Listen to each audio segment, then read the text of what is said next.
The kid from rural California with a love of flying still has not lost the bug. In fact, when Colonel Anderson found out that we were in Northern California filming this episode, he decided to hop in his Cessna, come on up, and pay us a visit. And here he is. I don't fall on my face.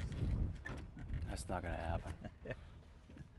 Hey, sir. Hi, Mike. It's great to see you again. Yeah. Thanks for coming out. All right. What a treat for the show, huh? Oh, yeah.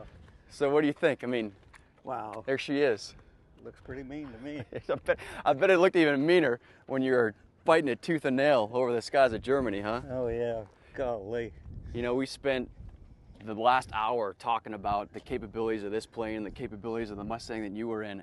Yeah. And to have you here today for just a few minutes to be able to talk to you and find out what it was really like from the guy that was in the cockpit during the thing, it is awesome. Yeah. Well, thank you. Yeah. Well, the old Me-109s, I saw a lot of them. They were a pretty formidable enemy with in the hands of a good pilot. Yeah.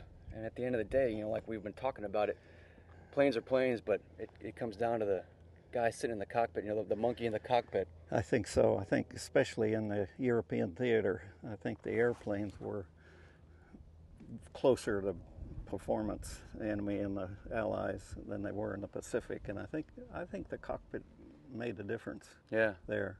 Yeah. So I mean, standing next to her in pretty much original condition and very similar to the one that you were gunning, you know, just probably seems like just a few years ago. Huh? Is the hair standing up on the back of your neck a little bit? I sure can remember it. It's an exciting time.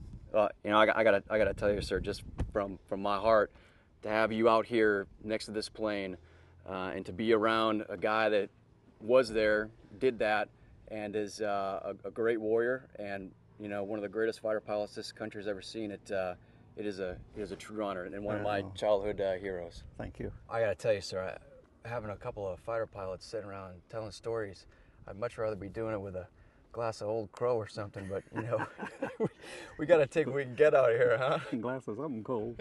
Something cold.